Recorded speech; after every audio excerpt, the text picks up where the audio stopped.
Most body cells divide through a process called mitosis. You're a lot larger version of yourself today than you were when you were a toddler, thanks to cell division through mitosis.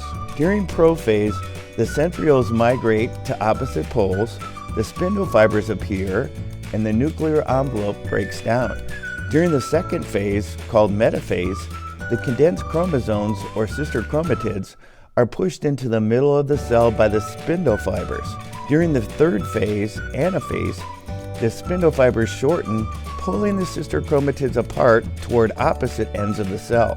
During the final phase, telophase, with each set of chromosomes now effectively separated, the spindle fibers disappear and the nuclear envelope reassembles, forming two identical nuclei.